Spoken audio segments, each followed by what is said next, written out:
Hi, welcome to the second part of building and reviewing the micro shop. If you watched part 1, you may remember I just about finished putting together the main box and left it to dry. Now when it's ready, I'll be working on the worktop, then I'll be fixing one problem I just created, attaching the table saw to the worktop, installing my freshly arrived palm router and testing the table saw together with a temporary fence. Oh, and the mitre gauge. Let's start!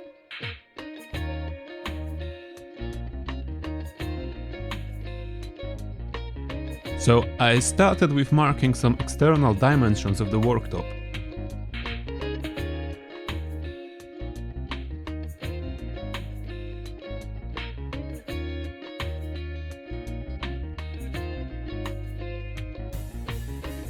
Then I once again used my saw track to cut it to size.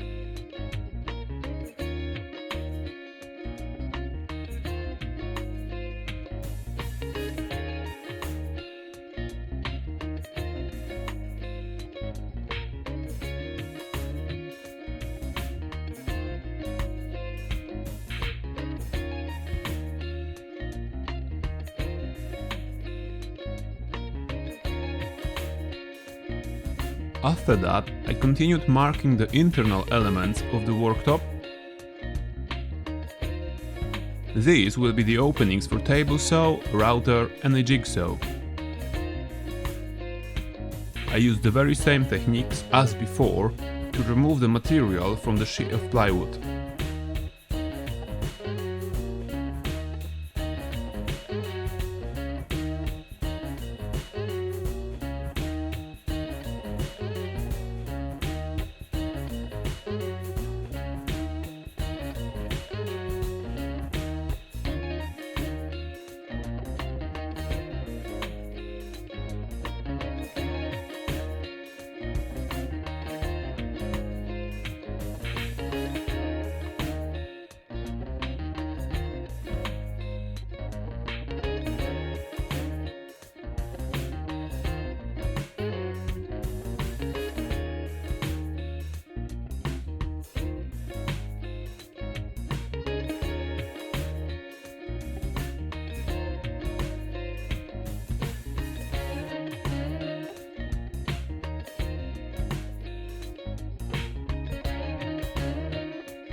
One problem that occurred, which in fairness the plans were clearly warning me about, was the fact that my jigsaw has a very specific shape and it didn't really fit just a simple rectangle opening.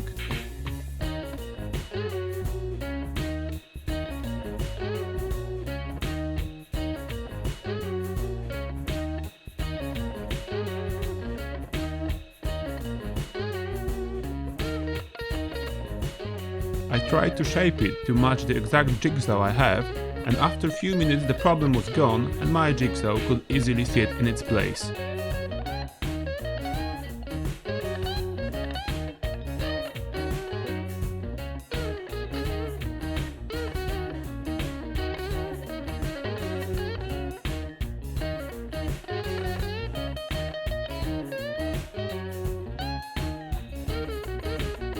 Another issue was created specifically by me. I can't explain now why, but at that point I decided it would be great to add the bottom part just to prevent it from lying around. Again, the plans were really clear on this. I should wait with this step until the very end, otherwise mounting anything inside the box will be really difficult. Let's just watch me failing for a bit.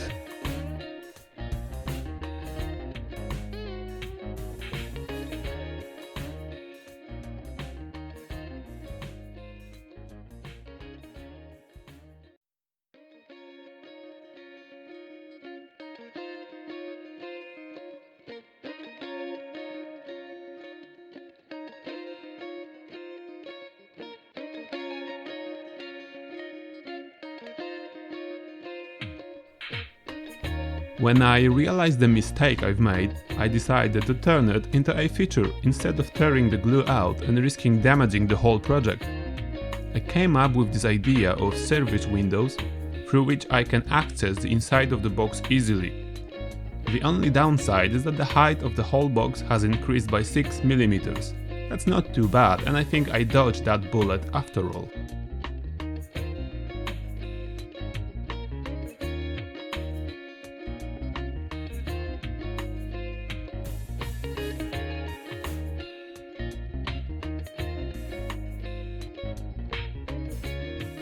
After that one was sorted, I carried on with attaching the worktop layers one by one to the box.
I used screws only and no glue for the very top of it, with an intention of the worktop being interchangeable in case it gets damaged in the future.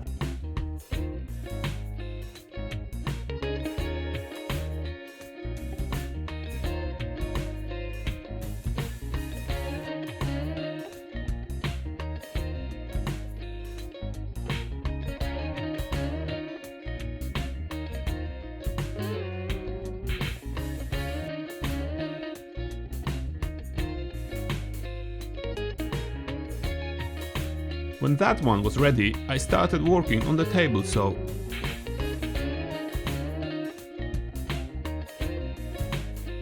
It matched the planned opening, so I started marking its position underneath the worktop.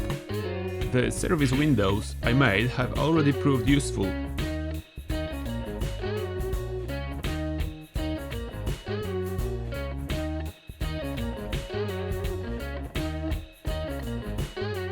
With the saw carefully marked, I took the worktop aside and started marking positions of the screws holding the saw.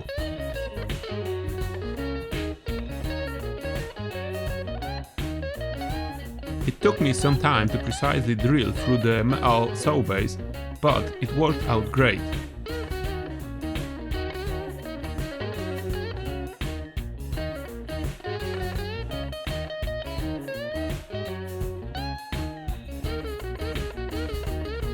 Then I took some special care in order to make sure the saw is perfectly square to the worktop.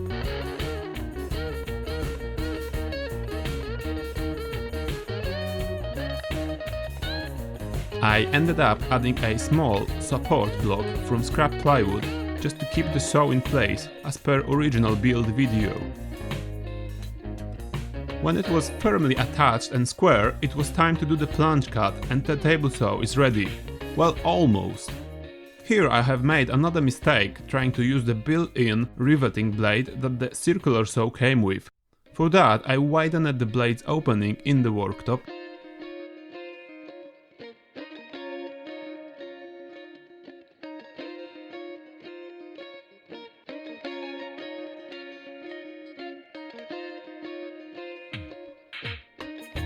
The blade was finally able to move freely through the worktop, but it turned out my effort was to be wasted. The attached riveting blade was not good enough, and later on I decided to detach it and go ahead with the original design included in the plans. On the same day, my long-awaited brand new palm router has arrived, and I could now finish cutting out all the circular openings. It was super easy to attach it to the worktop, as it came with a detachable base plate to which I mounted a piece of wood.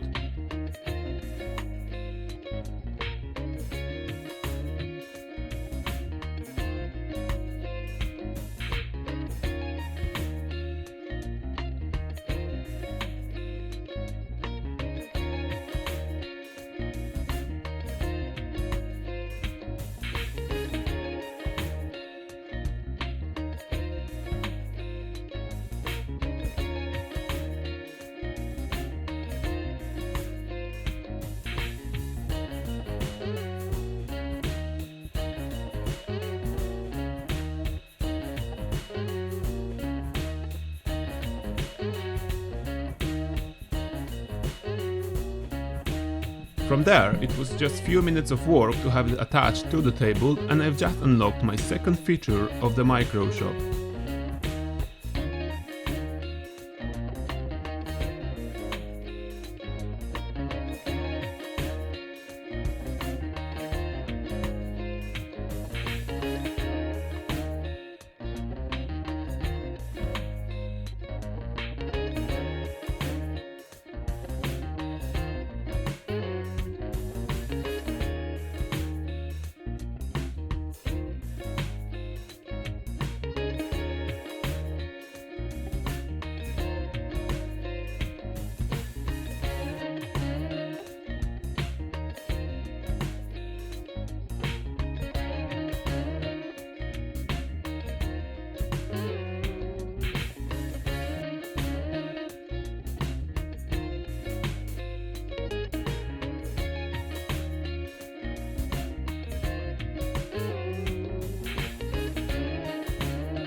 I cleaned up a bit the opening, but that's just aesthetics.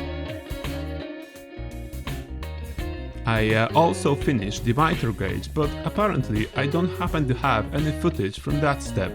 I blame the general excitement of having some new tools to test. The only bit I captured was this of adding the slot for the mitre gauge and making sure the spacing is correct.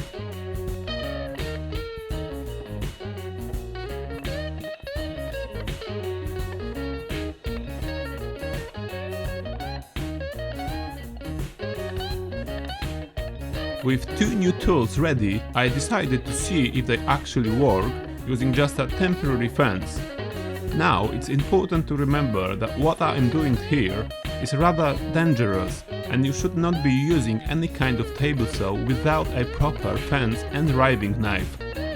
This was just for testing purposes, and that's why I'm on the left hand side of the table, just in case a kickback happens. Please don't try this at home. Well, that's it for part 2. I'm trying to keep this video slightly shorter, but today I managed to get a table saw with mitre gauge and a router table, which is quite a lot. I also highlighted the problems I came across, which may be valuable to someone picking up similar or the same project. Let me know your thoughts, guys, and as usual, like and subscribe for more videos like this.